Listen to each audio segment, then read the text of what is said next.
Good morning, everyone, and welcome. You are at the Congressional Briefing on Effective Counterterrorism for a New Era. And this briefing is co-sponsored by a number of organizations, the Charity and Security Network, the Alliance for Peacebuilding, of which I am part of. I run a program called 3P Human Security that focuses on the peacebuilding elements in U.S. public policy. And we're working with the National Security Network and a number of other organizations to put this program on for you today for a discussion about how the U.S. should adapt and modernize its approach to counterterrorism. Since 2001, the U.S. has had a counterterrorism approach that has been lauded by some and criticized by others. And this morning, we want to reflect on the last over a decade of these counterterrorism policies and discuss the impact that they have had on other groups that are also concerned about extremism, militants, and talk together about what are some of the alternative strategies, what would be a more modernizing approach to thinking about counterterrorism. We have a distinguished panel this morning, and if you can look at your agenda for today, their full biography is there. To my left, we have Heather Holbrook, who's the Executive Director of the National Security Network. We have Colonel Chris Holshek, third down, U.S. Army Affairs, Civil Affairs, and a Senior Fellow at the Alliance for Peacebuilding. We have Mahbouba Siraj, who is the chairperson of the board of the Afghan Women's Network, and she is visiting Washington, D.C. from Afghanistan. And we have Cindy Huang, who's Director of Policy at the U.S. Department of State, the new Bureau for Conflict and Stabilization Operations, who we work closely with in terms of thinking about the relationship of civil society to the U.S. government in counterterrorism. And so how do we work together? And again, my name is Lisa Shirk. The full biographies of all, again, are on your paper. The outline for today's discussion, we're going to have each of the speakers speak for 5 to 7 minutes, and then we will have question and answers. We're going to take questions for Colonel Chris Holshek first because he has to leave a bit early. No, we can. Okay. We're good. We're good. In terms of housekeeping, first of all, we ask all of you to turn your cell phones off. This briefing is on the record. A number of the members of the audience are from the Alliance for Peacebuilding. We have our annual conference happening in Washington, and this was one of several events that they could attend today. And we want to wish a special thank you to Teddy Miller in the office of Representative Barbara Lee, as well as the National Security Network and our speakers. So we will start with Heather, and we'll move down the line this way. Thank you. Great. Thanks, Lisa, and thank you so much for inviting me and National Security Network to participate. It's my job to set the stage and sort of open up a context in which the rest of the panel, who have very deep and long and specific subject area experience, will get into. And so I want to throw out a couple of ways of thinking about effective counterterrorism policy that are maybe a little bit different from how we are accustomed to hearing the discussion framed. And the first point I want to make is that actually terrorism is declining dramatically worldwide. Over the period 2007 to 2011, the National Counterterrorism Center found that terrorism acts worldwide declined by nearly 30%. Now just pause and let that sink in for a minute, and ask yourself how that changes the way that you think, the way that we as a society, that we as a government write and talk and plan around counterterrorism. If it's a problem whose incidence declined 30% in the last 4 years. Second, a wonderful piece of anecdotal evidence along those lines. The Los Angeles Times has an article this morning saying that Al-Qaeda specialists are getting out of the field in droves because there isn't enough work anymore. Because in point of fact, what was perceived 10 years ago to be the endlessly burgeoning and unbounded opportunities for growth in Islamist extremism clustered around an al-Qaeda central in the Afghanistan-Pakistan borderlands is now by the people who do it for a living, who know the issue best, perceived to be a bounded and circumscribed problem, which is a very real problem, but which has all the expertise that it needs. And again, how should that change if the bureaucracy simply can't absorb any more Al-Qaeda expertise? How should that change how we as a government, how we as a society think about where we put our resources, about what keeps us up at night? So I just offer those two thoughts as a backdrop to our conversation.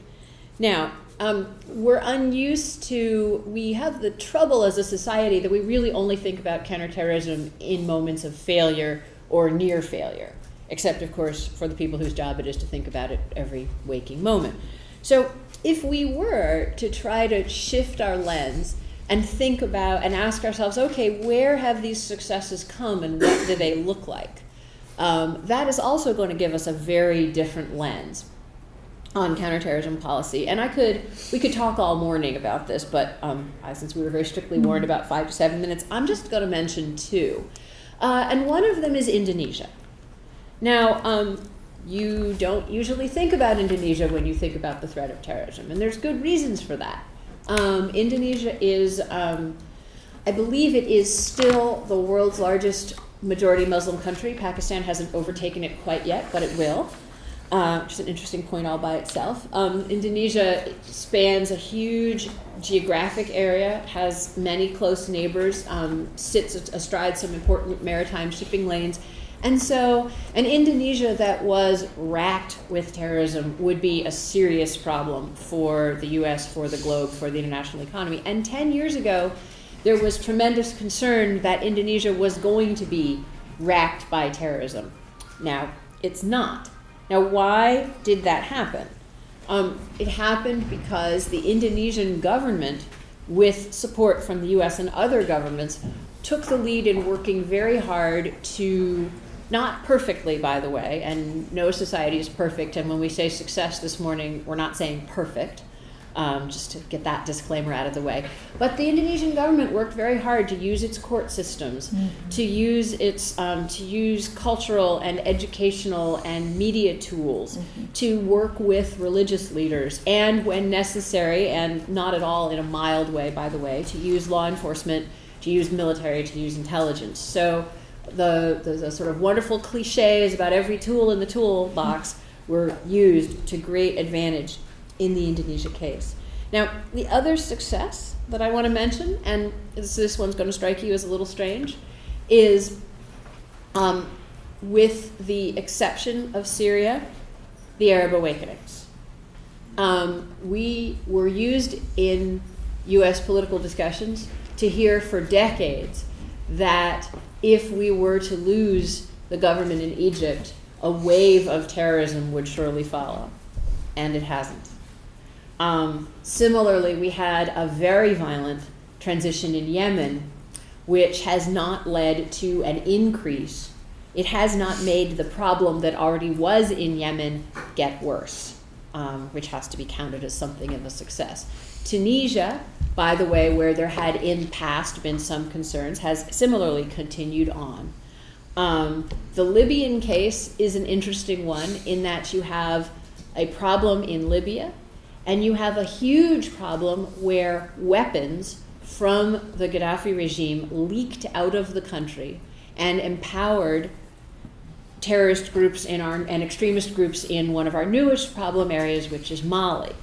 Yet at the same time, Libya's government itself, Libya's transitional government, has hung in there, frankly, better than many gave it credit for a year ago. So again, in fact, you have, and I'm leaving Syria aside for them, but you have a real record of success, of progress, of uninterrupted, a trajectory on counterterrorism that hasn't been reversed by these enormous political changes. And again, why is that? Couple of reasons. One is the non-military, non-violent, non-kinetic counterterrorism policies that Washington pursues that we don't see, that don't come to our minds when we talk about counterterrorism, continued uninterrupted. But second, the peoples of those countries gained or perceived that they gained the ability to resolve their own problems, to advocate for themselves, to reach their own goals, to have agency. And terrorism has often arisen in situations where populations lack other avenues for agency. And this gets to really the final point that I want to make. So if you have two goals to all of your thinking about counterterrorism policy, and one is to increase the agency of individuals, groups, and societies. And that can be frightening because sometimes, increasing people's agency, as anyone who's raised children knows, doesn't mean they do everything you want. But Egypt doesn't have the government we would have chosen for it. It does have a government that's very interested in not condoning terrorism. So we're doing well there. At the same time, there's a need to decrease or counter the perception that terror and violence are avenues to getting what you want. And this is where we have, the US government has employed both countering violent extremism strategies, hearts and minds, which I'm sure Cindy will have a lot more to say about than I would. But at the same time, this is where there does from time to time come the need to use force to deny extremists or organized terrorist groups the ability to get something they want. And so you are always going to have this mix. And just as a strategy that relies only on the persuasion side, the agency side, is going to fail when it comes up against someone who's got the weapons to get what they want, barring other interventions, and this is where we unfortunately come to the case of Syria. It's similarly going to fail if you have only the ability to block violently, but not the ability to create another situation. So when we evaluate proposals, when we evaluate strategies, when we ask the question Lisa asked at the beginning, what should counterterrorism policy for the after 9/11 period look like? The two questions we should ask are, number one, is it increasing the agency of the people we're worried about? And number two, is it decreasing the perception that terror and violence will get you what you want? And those would be my two proposals for lodestars of how we go forward in thinking about counterterrorism policy. Excellent. Thank you so much. My name is Mahbouba Siraj, and I do represent the people of Afghanistan, especially the women and children of Afghanistan. So for me, it's very important that for the group of people who are here, to tell you a little bit about Afghanistan and how different we are when it comes to the whole question of counterterrorism in Afghanistan. The counterterrorism for Afghanistan and the part of the Al-Qaeda, I should say that there is a win, absolutely. But the one thing that I want you to be really aware of it is the difference between Al-Qaeda and Taliban, which one has really nothing, a little bit has maybe something to do with the Taliban, with the Al-Qaeda, but not really. So right now Afghanistan, it might be completely finished, or especially after Osama bin Laden, there is no more threats from Al-Qaeda, but at the same time there is a huge threat from the Taliban. Now the Taliban situation in Afghanistan, unfortunately, because of the way the whole policies were, how shall I say,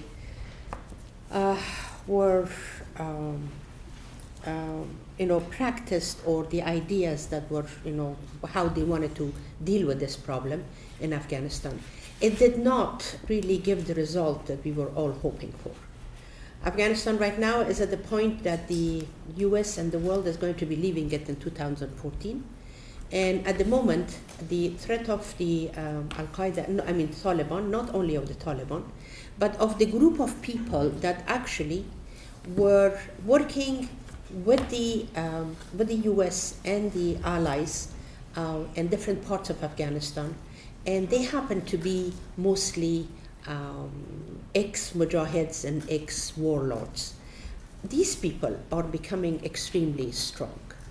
So at the same time that we do have a problem with the Taliban in Afghanistan, the other fear that we have is this group, that they are going to, or they have been, they've had a lot of money, they were involved in getting a whole lot of contracts and God knows what, and right now they also have weapons. So now these people are the ones that they break the law. They'll do any atrocities against human rights that you can imagine, especially women's rights and children's rights.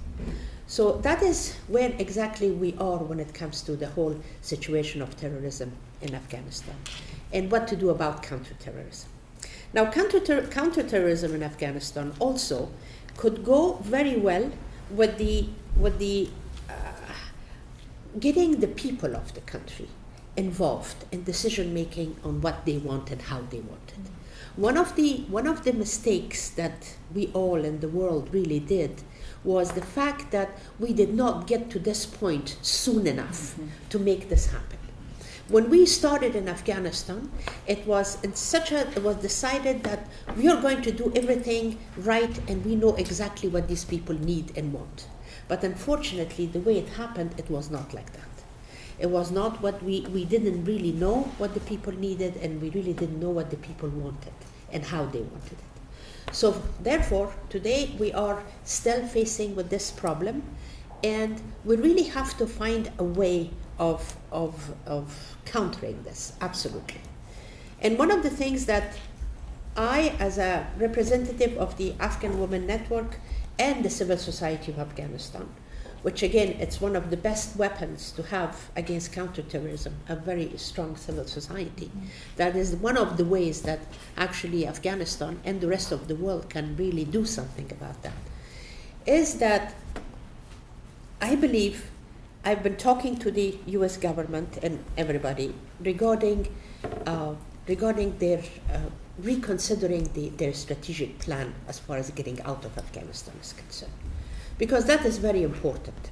We really need a look into this situation one more time, and in other words, not to leave Afghanistan open for the possibilities of something a lot worse than what it was, maybe not exactly in the form of Al-Qaeda kind of a backed group that entered Afghanistan, or Taliban of those days, but again, for them not to go to that period, because there is a huge possibility. And one other thing that we really have to have in mind, no matter what you do in all of the policies and everything, please have in mind our neighboring countries. Afghanistan is not only in the trouble area as far as when it comes to the Taliban in Afghanistan. We actually are in trouble because of our neighbors. Our neighbors really don't like us. They have other plans for Afghanistan. And those plans do not fit Afghanistan's really need to be a sovereign country and be a peaceful country.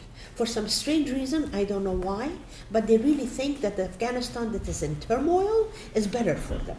That is absolutely a misconception. And that is the one thing that it is dangerous, because as long as they still think that the Afghanistan in turmoil is something that they can get some kind of a, benefits from, that will be trouble, and they will make it happen.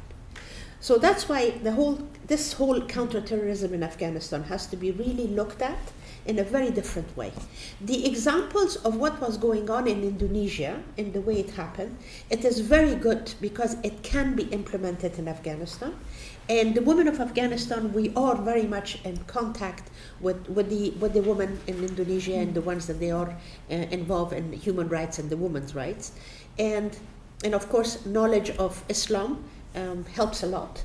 Working with the civil society, working with the religious leaders, and all of that is really something that we are working on, and we are trying to get our message across through this. And one more point I would like to say to all of the people here, that again, you are representing the government of the United States. Please do not think this. Today there is a meeting going on in Kabul, which is by the civil society has been called for. And all of the members of civil society are there, and they are going to be talking about the role of the United States and the civil society of Afghanistan, how they respond to all of the help and the assistance that the United States has given to the people of Afghanistan. And I want to put that in record, that the civil society of Afghanistan is extremely thankful for what the United States has done, for the women of Afghanistan and for the children of Afghanistan. Because I do know if it wasn't for you and the world, we wouldn't be where we are today.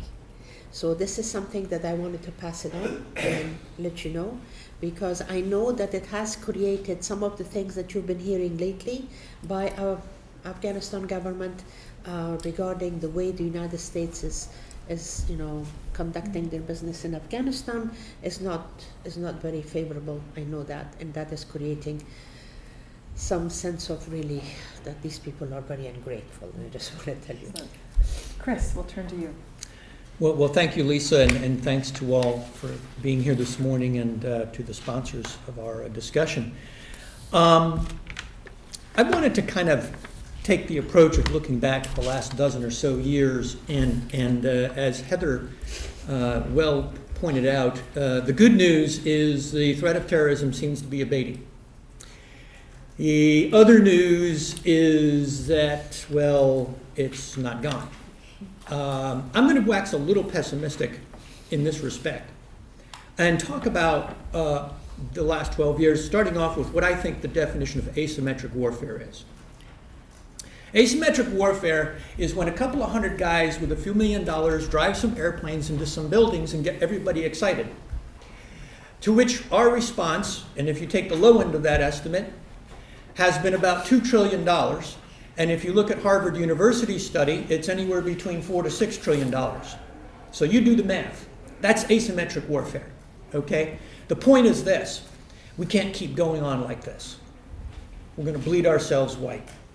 And in fact, the discussions that are taking place right here are in part in a response to that.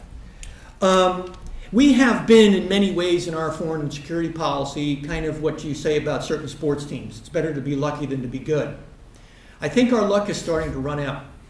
And our luck is starting to run out for two reasons. One, the whole environment has changed in such that the usual methodologies, that is running around with a big hammer playing global whack-a-mole, doesn't seem to be quite effective as we had thought it might be. And you know, we've done this before, folks. In 1876, when we sent General Custer out looking for the Lakota Indians, and so that's kind of in our history. And the folks, by the way, who planned that little attack on the 11th of September knew that. They knew how we would respond. The challenges that we face today are inherently strategic in nature. Now, being a graduate of the War College, I'll explain a little bit what I mean by that. What I mean by that is things like hearts and minds and counterterrorism and counterinsurgency and even stability operations are not strategies.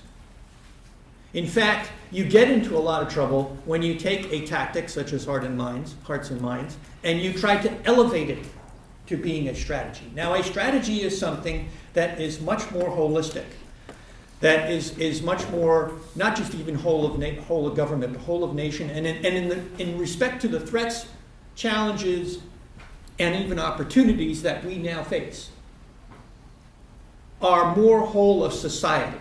Well, if your challenges and opportunities are essentially whole of society, then the capabilities and approaches that you apply to them must be commensurately whole of society. That is kind of symmetric rather than asymmetric.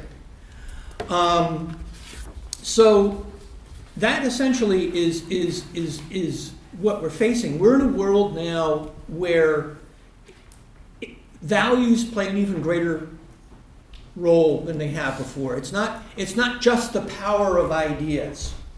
It's not just about the so-called dominant narrative. But it's how those ideas can be made to work in people's lives. And your point about agency and your point about what really works in people's lives is really extremely important to this. Because that's what the outcomes of your strategy should be doing.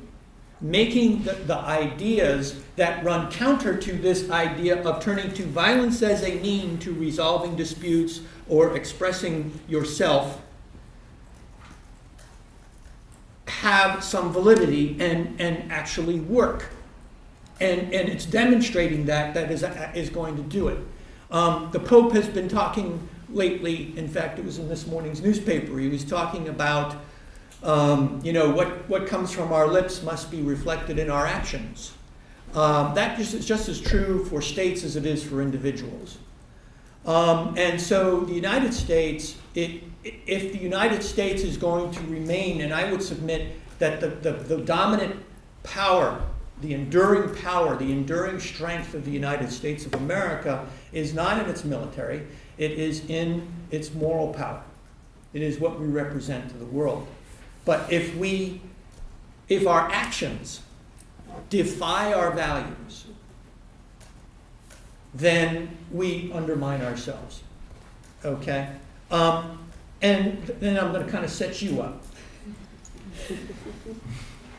If you want peace, then you have to plan and resource for peace. Okay, I think that was one of the big lessons in the little affair that I was involved in called the war in Iraq. And what I mean by that is this. I wrote a little article in a piece called the Diplomatic Courier in August, and I talked about the national capabilities we have to transition from conflict to peace.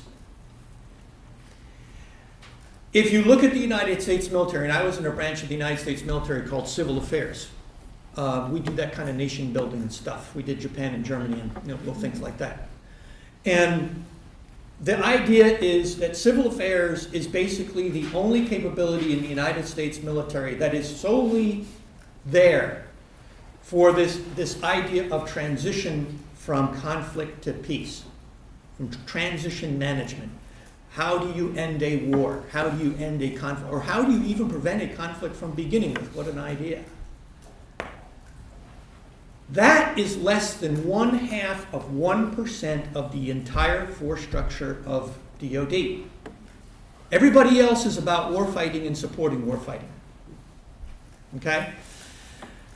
Now, the good folks in CSO and in a little office in USAID called the Office of Transition Initiatives, they are also about transition from conflict to peace and conflict prevention.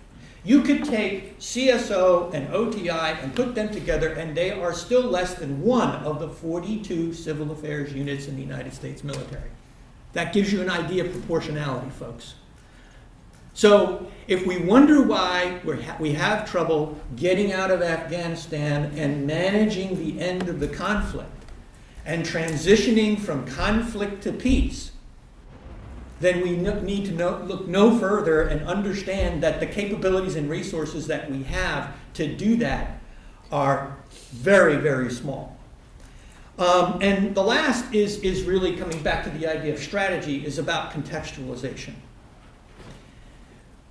If we're going to actually live our values and apply our values in our foreign and security policy, then we really need to redefine and hit the refresh button on our civil-military relationship as we apply it. And I'm amazed, but I've gotten onto this thing lately, and people ask me, well, what is that? What is that? And I ask everybody, take out a dollar bill and look on the back of it. Because the ethos of our applied national power has been around since 1792 on the obverse of the Great Seal of the United States of America. You have an eagle, which represents the state. States choose things. States choose between matters of peace and matters of war. That's why the eagle is clutching an olive branch in one and a quiver of arrows in another, one representing civilian power and soft power and the primacy of civil authority, all those things that we say we stand for, peace, another interesting concept. And the other is war and hard power in the military. Which way is the eagle looking?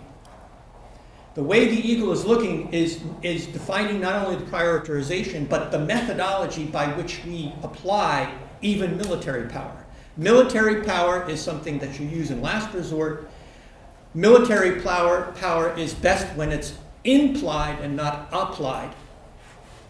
And military power is always best when it's applied by, with, and through those civilian agencies that we support, regardless of how much we bring to the game. The boys, noise, and toys that we have. And that needs to be kept in perspective, because how we contextualize the way we engage the world speaks volumes about who we are and what we're about. That whether that is happening in a neighborhood with a village patrol or with our entire national strategy. It all goes up and down that entire scale of hierarchy. So, I hope I set you up. Thank you, Chris. Okay.